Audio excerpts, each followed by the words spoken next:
Okay, so starting with our new chapter, which is a pile foundation. So first we understand what is the basic introduction of pile foundation, what is the definition of pile foundation, and what type of piles are used in different types of foundation, what is suitable and which site is suitable for pile foundation, and etc. etc. Right. So starting with the definition, so pile is a slender structural member of made of steel, concrete, wood, or composite material. So it either is driven into the soil or formed inside by excavating a hole and filling it with a concrete. So, in case of strata of wood bearing capacity is not available near the ground, the foundation of structure has to be taken deep with the purpose of attaining a bearing stratum which is suitable in all respects. So, there are most common types of deep foundations are pile foundations, caissons or well foundation, coffer dams, right? So, these types of pile foundations are intended to transmit the structural loads through the zones of poor soil to the depth where the soil has the desired capacity to transmit the load. So these piles are somewhat similar to the columns.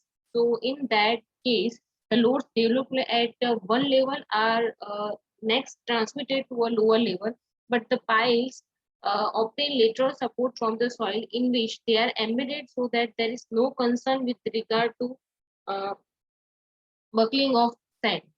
Right. So and it is the respect they differ from the column. So piles are basically a long and may be driven or placed vertically or with a batter. Right. So this usually consists of a number of piles which together supports a structure. So what are the necessities of pile foundations? So pile foundations are preferred in the following situation. First, when the load of superstructure is very heavy and its distribution is uneven, the topsoil has a poor bearing capacity, the subsoil water is a high, so that the pumping of water from the open trenches for shallow foundations is difficult and uneconomical. There is a large fluctuation in subsoil water level. When timbering to the trenches is difficult and costly, the structure is situated on a seashore or a river bed where there is a danger of scouring action of water. Canal or deep drainage lines exist near the foundation. The topsoil of expansive nature. Piles are used for the foundations of transmission towers, offshore platforms which are subjected to uplift the forces. Right. Next is a classification of piles, basically based on the method of load transfer. So first is the end bearing pile, and second is the friction pile. So as you can see, this first type of pile, which is end bearing pile, right? So this pile penetrates through the soft soil and their bottoms or tips raised on the hard stratum. So it is act as a column, and soft material surrounding the pile provide some lateral support. Right. For that, end bearing pile QU is equal to QP. Right. QU means ultimate load. Okay. So next is our friction pile, also known as a floating piles. Right. So when the loose soil extends to a great depth, piles are driven up to such a depth that frictional resistance developed at the side of the piles, which is normally equal to the load coming on the piles. So the friction pipes are used when the hard stratum is available at a greater depth. So for the friction pile, QU is equal to QS, where QU is equal to obviously ultimate load and QS is equal to skin friction. So the total friction resistance can be increased by the following ways. First one is by increasing the length of pile, by increasing the diameter of pile, by making the surface of the pile rough, by placing the piles closely, and by grouping of the piles. So classification of piles based on their functions are compaction pile, tension pile, anchor pile, fender pile, batter pile, and sheet pile. Right.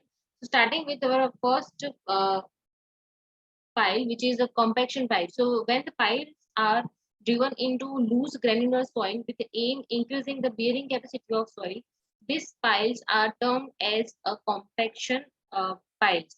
So they do not carry any load. Right. Second is a tension pile. So these piles anchor down the structure which is subjected to uplift due to hydrostatic pressure or due to overturning moment. So it is also called as uplift pile, as you can see in this figure. Third pile is an anchor pile. So anchor pile provides anchorage against horizontal pull from seat piling or other pulling forces. Right. Next is a fender pile. So this fender piles are used to protect waterfront structure against impact from the ships or other floating objects. Lateral pile, they are also used to resist large horizontal forces or inclined forces.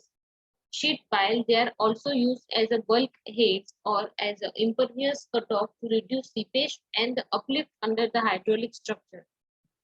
So the sheet piles are used for the following purposes, which is to isolate foundation from the adjacent soils, to prevent the underground movement of water, to prevent transfer of machine vibration to the adjacent structures, to construct retaining wall in the docks, works, and other marine structures, to protect river banks, to retain sides of the foundation trenches, to work as a cut-off walls under dams, to confine the soil and thereby increase the bearing capacity of soil, to construct the cages for water intake structures. So based on the material, the pile is also divided into some classification. So the classification or types of sheet piles are concrete sheet piles, steel sheet piles, and timber sheet piles.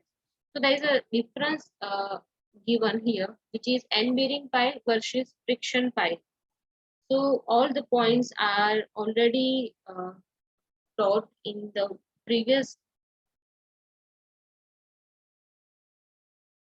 time, right? So here the classification of piles based on materials and composition. So here uh, there are 5 different types of pile. First one is a concrete pipe, steel pipe, timber pipe, composite pile, and sand pile. So first one is a concrete pile. So concrete pile is also divided into 3 pile, which is a precast pile, cast in situ, and pre-stressed concrete pile. And going further, cast in situ is also divided into 2 types, which is cased and uncased. In cased, uh, the piles are Raymond piles, MacArthur pile, monotube pile, BSP base driven pile, swedge pile, button bottom pile, and in the case of uncased, in cast in situ type, simplex pile, Frankie piles, vibro piles, pedestal piles, and pressure piles. Right. So these are the precast concrete pile in different shapes. First one is a for square pile, second is round, and third one is a hexagonal pile. Right. Here the plan are given according to the shape. Right. So talking about the steel pile, it also classified into 3 types, which is edge pile, box pile, and tube pile. Right. We're talking about this edge pile. These piles are used to wide plain section. They are suitable for trestle type structures in which the piles extend above the ground level and also act as a column. So since they have a small cross-sectional area and they cannot be easily driven into the soil, in which it will be difficult to drive ordinary displacement piles. So they are used as a long piles with a high bearing capacity. They are for talking about box pile. So they are rectangular or octagonal in form filled with concrete. So these piles are used when it is not possible to drive edge piles into the hard strata.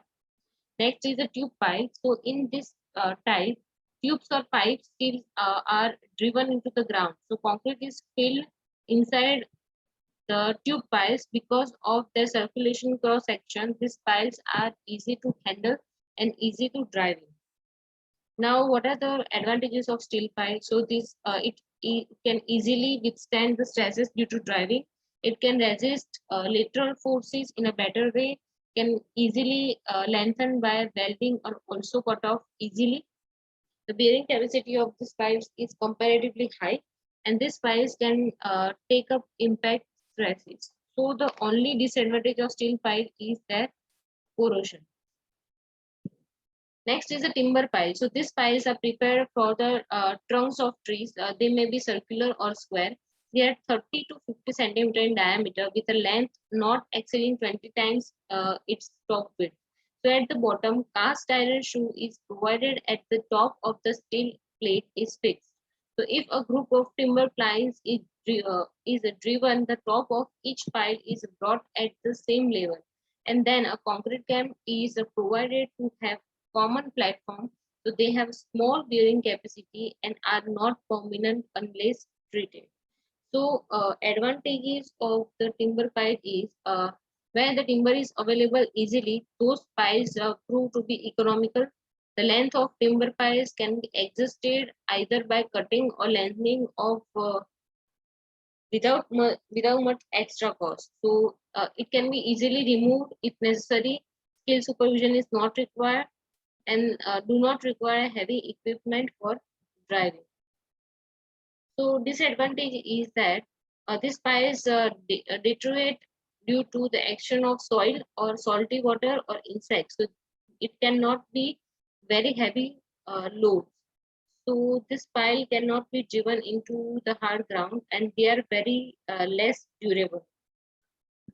Next is a composite piles. So this is the type of construction in which piles of two different materials are driven one over the other so as to enable them to act together to perform function of a single pile.